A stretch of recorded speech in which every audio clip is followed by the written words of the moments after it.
What up, though, everybody? Like, comment, subscribe to your boy.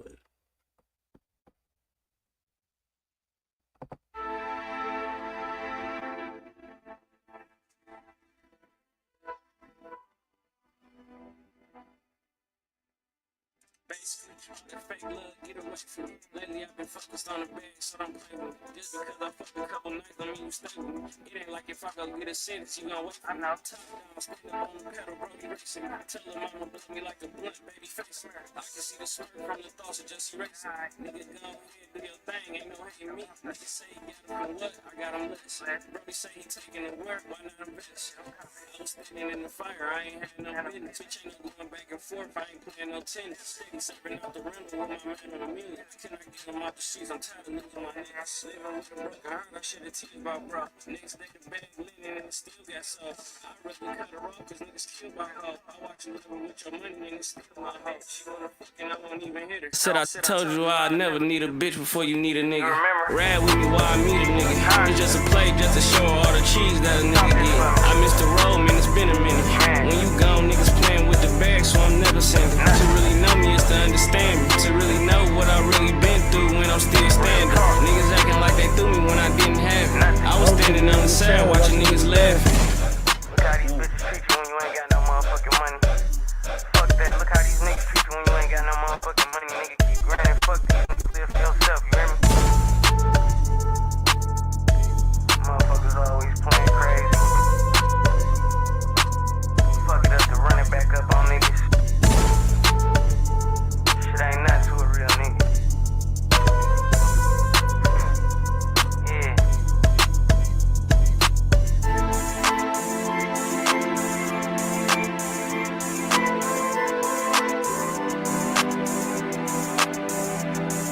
I hear the snakes hissing, really not really cause I'm playing with the blender.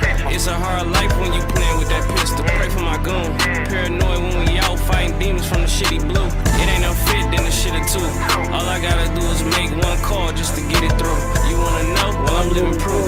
All I know is no excuses, anything else get skewed. I'm pouring drink, I'm feeling screwed. Having visions of me swimming in that money like my nigga screwed. She call me broke, these bitches rude. I can pay your rent from March to December, bitch, don't get confused. Till my name, you put a bag back on me. Some of my niggas turn to killers, they went Mad Max on me. I've been chillin', but don't make me put your stash back on. I'm on the gram flashing racks, fucking flashback homie. I'm in the bar with that bag back on me, that phone nigga. I'm in traffic with that bag back on me, I got an issue. I swear I tried to quit, but it's sucking me in. I done served everything, but never fuck with a bean. You on my dick, so what's up with your friend? I want them both. What would you really do for that paper? I wanna know.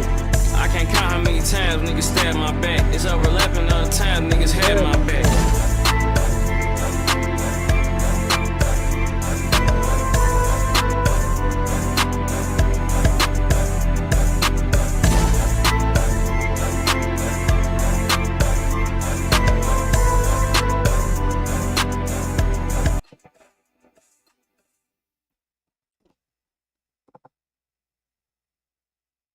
At Lamps Plus, we bring. What up, though, everybody? We in this bitch. My nigga Trump about to get 100 years, man. They about to get Trump ass 100 fucking years, nigga.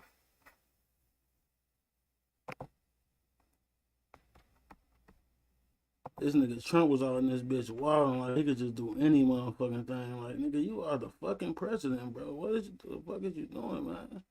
We don't know what the fuck you doing because you coked up all the goddamn time, man. That nigga Donald Trump was coked up, man. Let's get into this motherfucking video, bro. This nigga Donald Trump, boy.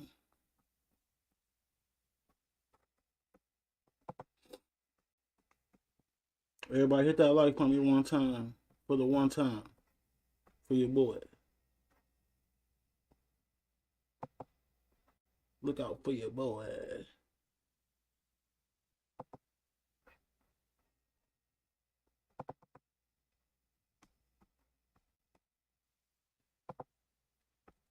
Here go your boy 1090 Jake, the exclusive nigga. Man, what's up, everybody? Welcome back to another episode of EOS. It's 1090 Jake, man. I'm rocking with y'all rocking with me. And for this video, we're going to be speaking on Donald Trump making history for being the first former president to get hit with the RICO Act after exposing Atlanta's most infamous district attorney. Thank you for joining us. I'm here with the prosecutors and investigators. This bitch ain't shit right here, bro. I don't like her. I don't like her, man. She ain't shit, man. Free YSL, free thug. Who have worked diligently on the investigation of criminal attempts to interfere in the administration of Why she say diligently like that? Georgia's 2020 presidential election. The indictment includes 41 felony counts and is 97 pages long. Specifically, the indictment brings felony charges against Donald John Trump. Fani Willis is out for blood, and with some of Atlanta's biggest rappers on a hit list, she is now officially taken on her biggest target, former President Trump. Just one of 19 people within the 41-count indictment, Trump is joined by another notable name, Rudy Giuliani, the former mayor of New York City who changed the face of New York from the desolate war zone it once was. Trump alone is facing 13 counts within the indictment, ranging from violating Georgia's RICO Act to multiple counts of conspiracy to commit forgery, false statements, and writings. Quick question, can you clarify in Georgia the mandatory minimum when it comes to RICO charges, whether it's servable by probation or how that might play out? The RICO charges has time that you have to serve, so it is not a probated sentence. The alleged enterprise is Trump's political team, who are now being labeled a criminal organization after apparently refusing to accept Trump lost the Georgia election and unlawfully changed the outcome. The grand jury issued arrest warrants for those who are charged. I am giving the defendants the opportunity to voluntarily surrender no later than noon on Friday, the 25th day of August, 2023. You got But 1 this week, long baby. list of Come on, Trump. You Trump got 1 charges week, comes baby. only Fuck him. 1 Don't week do it, Trump. after Run, Trump nigga. allegedly exposed some mystery What, my nigga, in Trump, Fani's run. history. They say there's a young woman, a young racist in Atlanta. She's a racist. Oh, shit. And they say, I guess, they say that she was after a certain gang and she ended up having an affair with the head of the gang or a gang member. And this is a person that wants to indict me. She's got a lot of problems, but she wants to indict me to try and run for some other office. What's going on in this country is, and by the way, This nigga is a wild boy. wants to indict me for a perfect phone call. This was even better than my perfect call with Ukraine. Remember that call? That was a perfect call. This one's better. Now, Trump would allege Fani Willis had an affair with the head of a gang or a gang member, which would reignite an old rumor that's apparently burned its way through Atlanta's streets for years. Fani Willis has become known across the nation after the YSL indictment was announced, targeting one of Atlanta's biggest rap superstars, Young Thug. The indictment would allege he started a war between two of Atlanta's most violent blood sets after a rival gang leader was gunned down outside of a barbershop. This murder would result in over 30 violent acts of retaliation and would be the beginning of the indictment's investigation. The victim was 26-year-old Donovan Thomas, who was more commonly known as Big Nut. At the time of his death, Hey, he was alleged to be the yo. leader of the Hey, Indian yo. Bloods in Pause Atlanta, that nigga, and prior bro. to his death, he is alleged to have had a relationship with none other than Fani Willis. Hey, yo. You out of pocket 1090 for that shit, bro. You out of pocket, bro. Trump's accusations would make their way to News Made It, Atlanta's very own hood news via Instagram, and the comment section would go crazy. One woman would say, "If you from Atlanta, we Ben knew she was close with Nut Mama." Alleging Fani Willis was close with Shawana Edmond, and pictures of the two together are rumored to exist. Another woman would say it makes sense how she want Thug gone so bad. Let us find out that was her So boo, pretty girl. alleging that Fanny has it out for Young Thug to avenge her former so-called lover.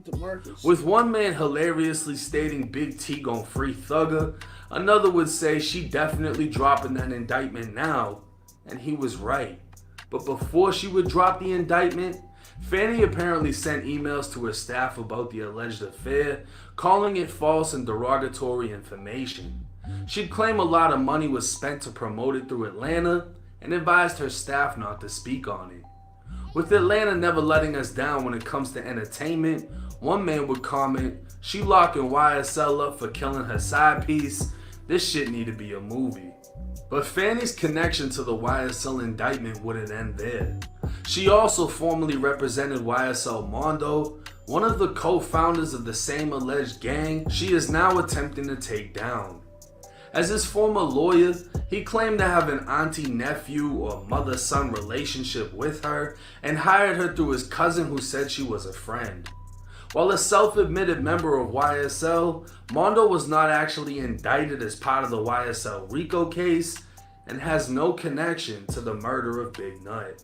Trump's last claim against Fanny was she's a racist, and with many, including myself, unsure of where the claim originates, the only information I could find regarding race pertains to Fanny's father, John Clifford Floyd III, a man born in Inglewood, California, who raised Fanny as a single father and member of the Black Panthers, and went on to become a defense attorney and civil rights activist. He's openly spoken against Trump through Facebook, referring to him as an orange buffoon. If one can find proof of the connection between Fanny and Big Nut, one can only wonder what type of an effect it would have within the case, or if there would be no effect at all. But just the rumor will go down in history and add on to the infamy of the YSL indictment. Now, if y'all thought I was gonna break down Trump's charges, I ain't getting into that boring ass shit. I'm not even gonna lie. He basically got charged and recharged with making false statements, documents, this, that, and the third, all having to do with the election in Georgia, whatever. I'm more interested in Fanny and the big blood that got killed in Atlanta. Because somebody got these pictures, and I went through Fanny's Facebook all the way back to 2013. But 2015, the year Nut was killed, she had nothing posted for that entire year. Now, I went onto his mother's Facebook, didn't find anything with her. I did a whole lot of digging. I wasn't able to find the picture. But I guarantee you, once this video comes out, people are gonna do a little bit more looking around. And if someone's able to piece together she had a former relationship with the main victim in the YSL indictment, what could that do for the YSL indictment? I don't know what the possibilities could lead to if someone actually gets access to this information and is able to prove what it is. But not only that, Trump's gonna go crazy the second that comes out. If somebody got a picture of her with the mother, or even better, her with him, that's going crazy. Trump's gonna have merch with Fanny and Nut, all type of shit. Inglewood Bloods. Imagine if she got a picture throwing bees up. That shit's going nuts. But we won't know unless it happens. We won't know what type of an effect it'll have in the case. Just to hear that this type of shit is going on in Atlanta, nothing else surprises me anymore. Everything about the YSL indictment is crazy. How in-depth it is, how many fuck-ups there are. How one of the lawyers was saying, I'm gonna need to start an OnlyFans because I'm not making any money because I'm stuck working this case. Shit is crazy in Atlanta, but it's very entertaining. But let me know y'all's thoughts and opinions in the comment section. And if you're from Atlanta, have you ever heard this rumor before? Try to find out where you heard it from. Maybe you know something that I don't. But hey, it's 1090 Jake. I'm rocking with y'all and y'all rocking with me. Until next time. I don't know how I feel about that, man. I want Trump to go down. I most definitely want Trump to go down. But then you got to, with YSL, you silly DeMarcus. Then you got the situation with YSL. that shit can get YSL, get my nigga Young Thug out. Damn, man. I want my nigga Thug out. I want my dog Thug out, man. So that's how I feel about that shit. I got one more video to show y'all. This nigga Crip Mac is not a real nigga, bro. All this shit is an act. The internet is a fake ass place, bro. The internet is not real. The internet is not fucking real.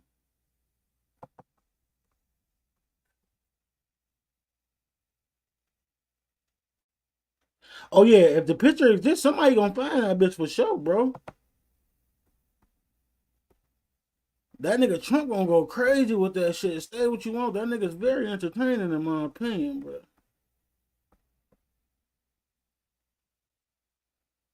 Flags, free the slime, man. Oh no, pretty girl. If she did some shady shit, we putting that girl on blast. She ain't gonna be a queen then. Hell no. She out here fucking gang. Hey, she out here fucking the number one blood, and she's a head defense attorney. That shit is a conflict of interest, bro. How much information he was giving, she was giving back and forth, bro. That shit kind of fishy. Thanks, lock her ass up. Give her ass 100.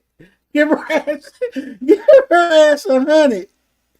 Everybody going down. Fuck that shit. She out here out of pocket.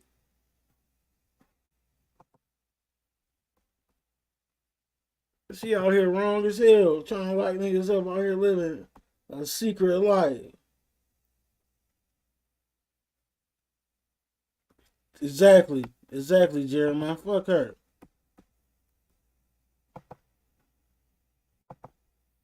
That man was taking care of a lot of people, bro.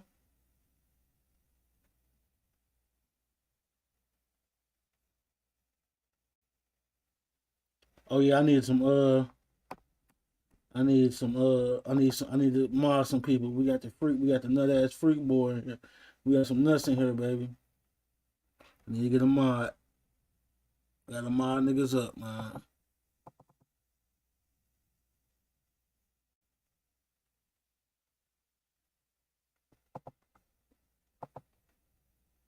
hey, Detroit, we need. I got a mod up, man. We got the links in the bio in my shit, bro. We got the links in my bio in my shit, bro. This is wild. Shout out to YouTube, bro. It was the Swamp Stories video. Cuz whoever made that, you're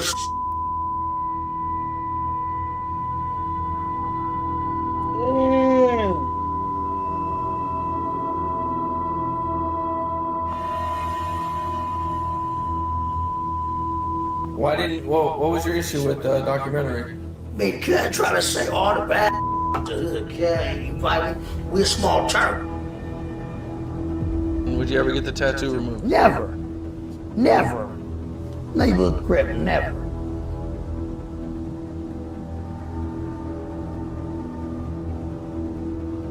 I am Crippin' Matt. I am HK Destruction on Hustlers. I got 5 many other names on Hustlers.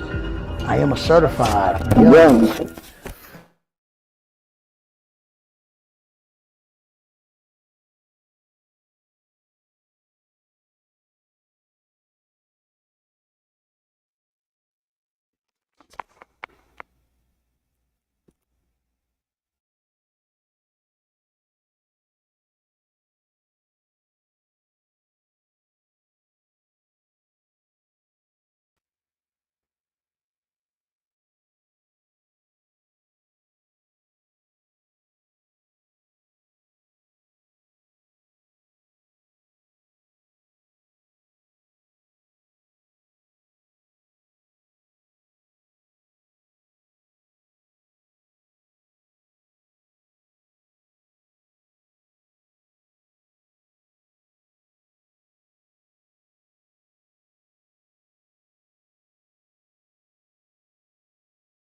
ordinary. A while back, I decided to make the channel more serious.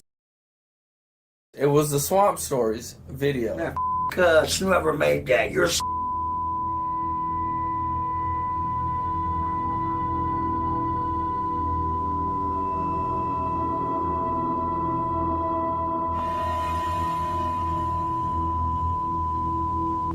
What was your issue with the documentary?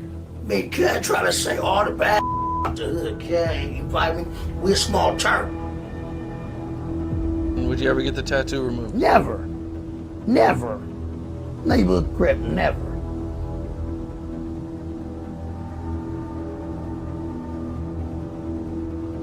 I am Crippin' Mac. I am HK Destruction on Hustlers. I got 5 many other names on Hustlers. I am a certified young 55th Street General on Hood.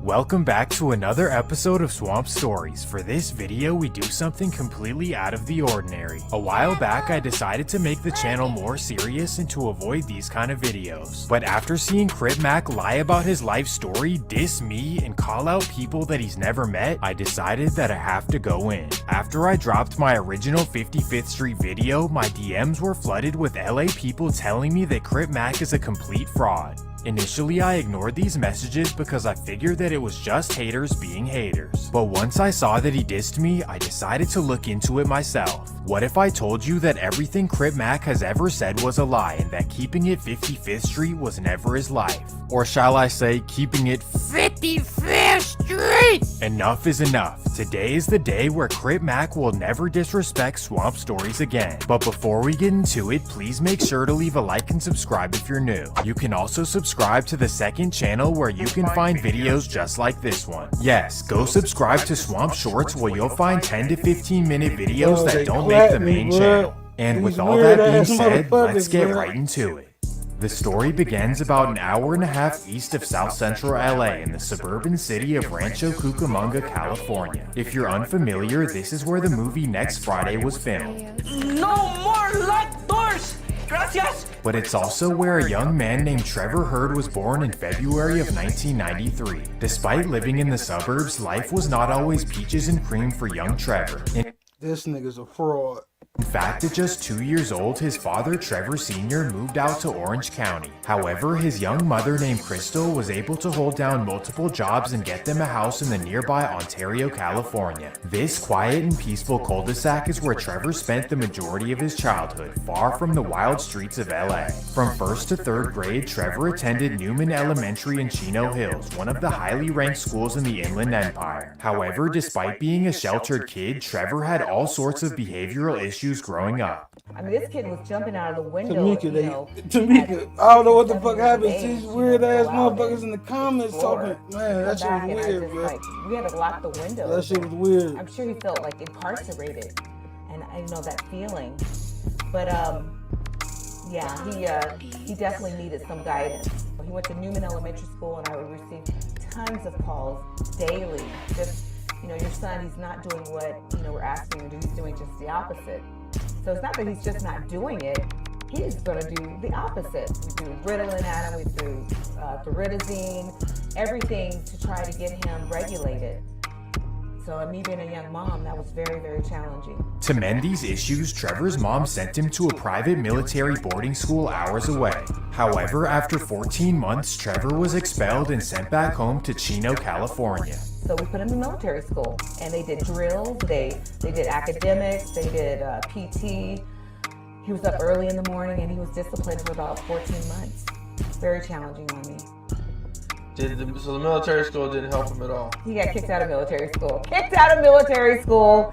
They said, I'm sorry, we don't have anything else that we can offer your son at this time.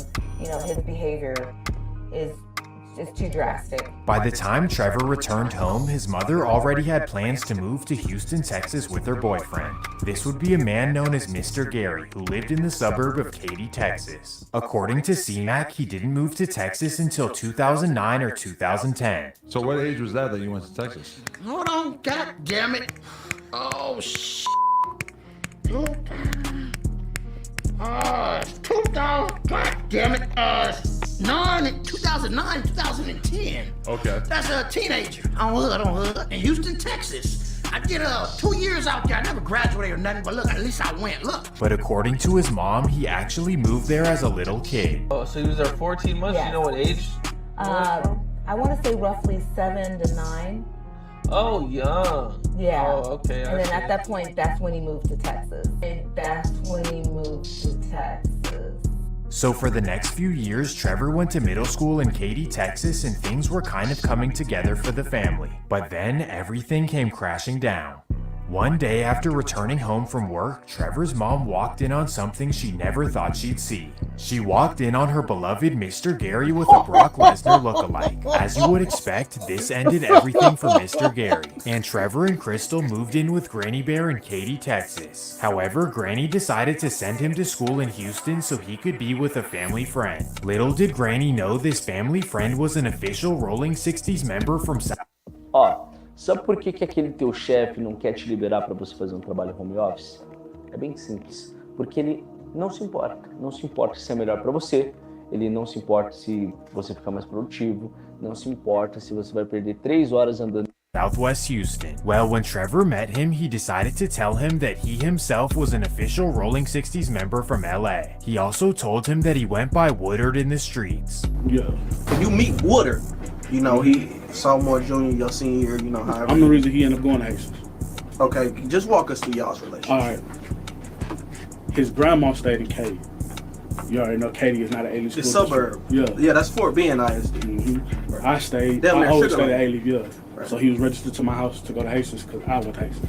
The school he attended was Elsick Hastings, and it just so happened to be in a Rolling 60s neighborhood. Well, when C-Mac got there, he began telling everyone that he was an official Rolling 60s member from LA. To make matters worse, he even told them that they're doing everything wrong. How suburban Trevor felt like he was in position to tell them anything is beyond me. So when he came out here to us, he made it seem like he was put on. But you know, I don't know. He was saying he was from there. He was saying he was on the set. He was saying he was on the set. Okay. You know what I'm saying? Now, for contrast, let's let suburban Trevor tell the story himself. Y'all not doing right out here. Crips don't get along with Crips in LA. And you know, didn't say nothing, kill. And then, you know, they dope me and beat the out of me. Well, that was not the real reason he was DP'd. It was actually for false claiming 60s. You see Crip back around, he's hanging around, and he comes to Hood Day. Mm-hmm. So that's Texas Hood Day you talking about? Texas Hood Day. For the 60s. Yeah. Okay, so he coming to the Hood Day, and at the Hood Day, he on the set. Yeah, nah. According to him. Okay. And he has to be like 15, 16, 14 around 16, I'm gonna say 16, 17. Don't get it twisted, he always was big crap, you know what I'm saying? But he wasn't, if you get what I'm saying. The Houston 60s thought that he was an official member from LA and they accepted him in. But once they got a call from LA, everything would go bad. A year later, he been thugging with you. Thugging. Y'all rocking. You know what I'm saying? And y'all get a call. Treating them like family and all that. And y'all get a call from the motherland. Yeah. Cali. Yeah, we talked to him, everything, woo-woo. They was like, nah, cuz ain't never get put on. So, you know, you already know that's a total offense to everybody, you know what I'm saying? Like, everybody who put they blood, sweat, and tears in this shit, bro. Don't play with it. You know what I'm saying? I don't give a from. Don't play with it. How did y'all react when y'all got the news that it was flawed? It was, you lied to us, so this is what we're gonna do, and this is how we're gonna handle it. You know what I'm saying? He couldn't handle that pressure. He took off. What you mean, took off? Oh, he took off. After that happened, we don't hear from him. He wouldn't be heard of in Houston for years. After he was caught cosplaying a Rolling 60, he decided to head back to Cali. And here is where the story gets even more twisted. C-Mac claims that he went from Houston to South Central at 16. Packed my shit and ran back to LA. I was on 59th and 8th Avenue by Crenshaw and Slauson by Nips Hood. I was in the Dorset Village with them niggas over there. You know, then I moved with my auntie on 45th and Western. But in reality, C-Mac was living in Chino and attending Fontana High School. Dog, if you what don't the believe fuck? me, he actually said it on his old Facebook page, and he's in the class of 2011 yearbook. But just because he was living in the suburbs does not mean that he wasn't banging. In fact, he started his own hood. On December 22nd, 2012, Crip Mac officially started the Trey Chino Gator Crips. But wait, later that same day, he actually changed the name to the Trey Deuce Chino Gator Crips. I suppose they moved the block over or something? I don't know. But here's how committed he was. He decided he would get them tatted on his arm. Well, it's actually not a they, because C-Mac was the only member. Because of this, he had ultimate control, kind of like a Madden franchise. He chose Chino as the city, a gator as the logo, and green as their color. So from what I'd assume, C-Mac would stand outside his cul-de-sac, wave his green rag, and wait for any devious soccer moms to roll down the block. But wait, just a week later, their name would change once again, now known as the 4-5 Chino Gators. Well, this only lasted for 8 more days, as C-Mac then decided that he was a 5-deuce Hoover. He even dissed the whole neighborhood card. Yes, in 2012, Crip Mac claimed Hoover and dissed the whole neighborhood card. If you ask me, that's not keeping it nifty on 50s. Well, his life as an internet Hoover would not last long, as now he was on to claiming different hoods. On January 24th, 2013, C-Mac was invited to a party hosted by the Trey 57 Pomona Crips. And what do you know? Just 2 days later, C-Mac is on Facebook claiming Trey 57 and dissing their opposition. At this point, Crip Mac is like the Tiana Trump of the LA streets. But wait, we're not even in the LA chapter of his life yet, and from here it only gets worse. Before going to LA, C-Mac would claim one more made-up set, the 7-1 Chino Villains. Well, this did not last long, and now he was on to his next venture, rapping. Most people have no clue that in 2023, the best way to make money on Amazon is not with physical products. It's Amazon's other companies. Get money. Interesting right here. I don't let you get money. You're dead like me, and my swag is so official. At this point, he's already 20 years old. He tried being a rolling 60 in Texas, then came back, tried to claim 5 different sets, and then pursue a rap career. So now, what is the next step for C-Mac DeLoc, also known as Suburban Trevor? Well, this is when he finally moved to the city of Los Angeles, moving in with his girlfriend on 111th in Vermont. From here, he tried to get put onto Acacia Block in Compton, but they didn't want him, so he decided to keep it moving. His next try was the infamous Rolling 60s, and they decided to let him in. So in August of 2013, Crip Mac officially joined the Rolling 60s. At 20 years old, his lifelong dream had finally come true. Crip Mac had made it out of the suburbs and into the streets of South Central LA. The reverse of what everyone else in the world is trying to do. I guess Crip Mac was the original Ja Morant. Well, unfortunately, his life as a Rolling 60 would not last long. In fact, after just a year, he was DP'd and put off the set. However it went, I didn't make the cut through the GP, I got put off, whatever. His dream life was now over with. He literally tried everything possible to become a respected member of something. He then decided to move to Vegas with his mother for the next year. But after a year in Vegas, C-Mac returned to South Central LA as he decided to give banging one more try. Sometime between January of 2015 and 2017, C-Mac was officially put on to 55th Street. This means that he was put on between the ages of 22 and 24 years old. Regardless, from this day, it's been 55th Street ever since. Why they'd accept an applicant like him who's been tossed around, I don't know, but here we are. After a year of being a 55th Street member, C-Mac was arrested and sent to jail for stealing a bike. C-Mac actually did 2 years in prison where he programmed Time 5. Well, after being released in 2020, he returned to LA with content creation on his mind. At first, it was simply funny videos that caught people's attention, but then he started dissing the Hoovers relentlessly. I ain't letting up on them. Yeah. Ever. When the Hoovers saw this, they were shocked because they didn't even know who this was. This is because out of his then 27 years of life, only 3 were actually spent in LA. Thus why the enemies he has whacked out on his forehead claim they've never seen him in their life. C-Mac is like really like not a focus in my eyes. I have never seen him.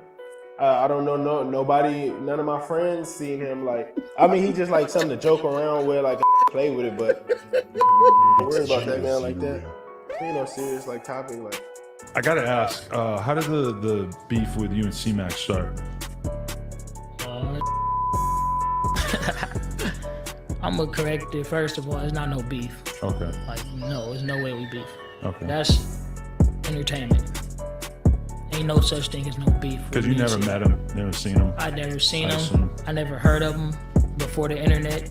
Like, Like I said, I've been in the streets my whole life. I never heard of him or nothing, so I'm finna beef with him. I'm not finna beef with you over no internet. I got too much street credit for that. Like, I don't know who you are. I don't know who you are. I don't know who you are. I don't know who you are. I don't know who you are. No one in South Central knew who C-Mac was because he spent his entire life in Texas and Chino Hills. Oh yeah, and Las Vegas as well. Regardless, it was a true recipe for YouTube success, and Adam22 began taking notice. On March 16th, 2021, the Crip Mac No Jumper interview was dropped and it went absolutely viral. One thing to notice is that since that video, his voice and cadence has changed completely. I love it. Sometimes people hit me up and I think it's a setup. So I block the account. You don't see that? You just blocked your biggest fan. He imitates the gang life, but he's not a gangbanger. Yeah, this is not a game. Well, after the No Jumper interview, all of the fans wanted to see him in his hood. And boom, that's when Andrew Callahan drops the legendary Crip Mac vlog. After watching the video, the first thing that came to my mind is where are all of his fellow members? Why is it always just him on the blog? And vlog after vlog after vlog, I could not find any fellow 55th Street members. Where are the 55th Street members? The whole world needed to know. And unfortunately, we all found out in the worst way possible. In January of 2022, Crip Mac's old Facebook page was revealed. All of the posts claiming fake sex, dissing the neighborhood hard, and saying he's done with banging. And this is when the 55th Street members decided to come out of the woodworks. His fellow members gave him one of the worst DPs in history that lasted over 7 minutes long. But the worst part about it is that they recorded it and uploaded it to the internet. This was dead wrong on so many levels. Yes, C-Mac should not have posted all that, but why would you disrespect your brother to that extent? And as a 30-year-old man, why are you letting this happen to you? But that's when we learned that this is how 5'5" treats Crip Mac on the regular. You'd have been DP like 5 times. Stop 5 times.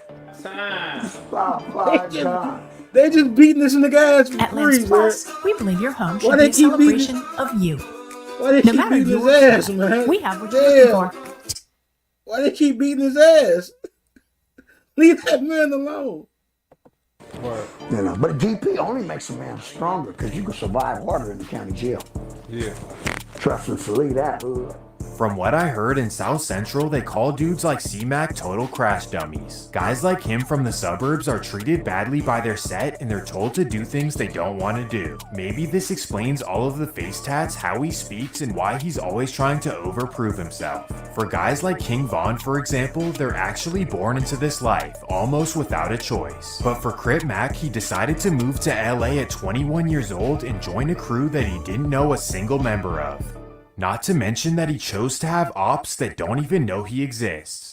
All of this to fill his identity crisis and void for brotherhood. So for all of the young men out there dealing with the same thing, please realize that this is not the way to do it. Going to college or joining the military will fill that void 10 times over. Well, on a positive note, Crip Mac is extremely entertaining and has a true talent for YouTube. His natural charisma and talent for entertainment got him millions of views. From what I would estimate, the channel probably generated hundreds and hundreds of thousands of dollars. But unfortunately, he keeps giving the keys to his channel to local hood OGs. Whether it's Coach Warren or King Five Fingers or Christopher Lovejoy, they all seem to end up with all of his pages and channels. Crip Mac, stop giving away your channels to people who are gonna leech off you. Stop. You can do this yourself and you can laugh to the bank. Well, that takes us to May of 2023. This is when Crip Mac was released from prison after a year for Billy Western.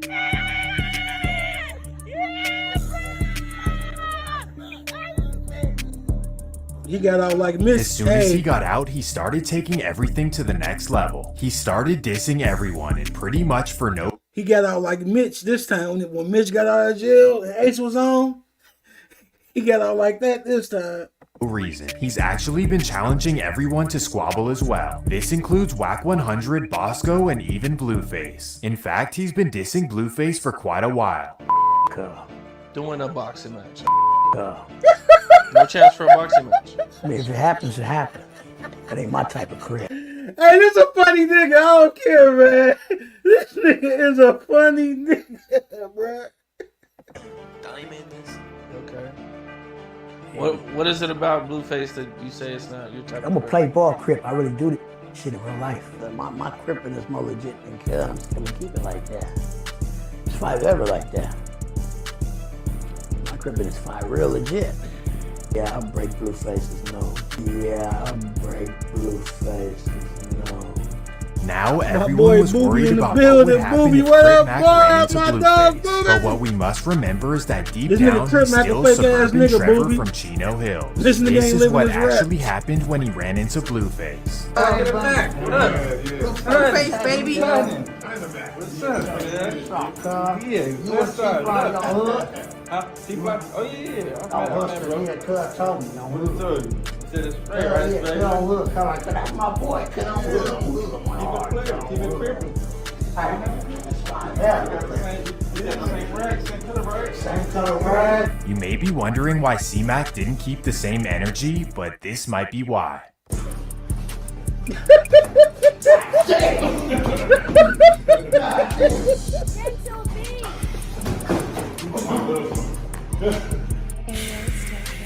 I don't even know what to say. Even after he was friendly in person with Blueface, C-Mac is still dissing him online. I want to beat Blueface's face. I want to whoop his scrawny light skin. I want to bust his face out. Not only is he internet tough with Blueface, but also with YG as well. Here's a video of Crip Mac meeting YG. Hey, YG.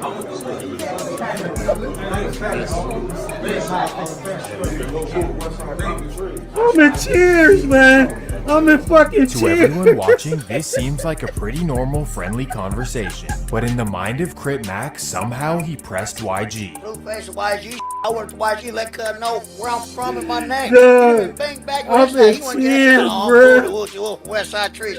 I know your name YG, but you gonna come act straight out, nigga. You don't know me. I don't know how he thought that that was the situation, but I guess anything goes for suburban Trevor. To make matters worse, C-Mac decided to randomly diss Mozzie. Recently, you made a post about Mozzie. Oh, yeah, cuz on hood. So can you kind of talk about that, explain that a little bit? Well, cuz not playing ball like that, cuz not doing what niggas like I'm doing it for niggas do. You find me on hustlers. It ain't taking nothing from what cuz talk about, cuz, but you not actively doing it, cuz. You find me on hustlers, you got a good flow, cuz. What? Boy. What the fuck is this? I have no idea FIP. Clearly, Chino Boy Trevor has no clue what he's talking about. What he doesn't understand is that the difference between down south and up north is that up north it's not just a gang. And with that being said, that's gonna do it for this episode of Swamp Stories. If you enjoyed the video, please make sure to leave a like and subscribe. Hey. That shit got me in fucking tears, man. Man, shout out to everybody for coming through. I appreciate y'all. I'm about to slide out. I'm dead for real. Peace, everybody.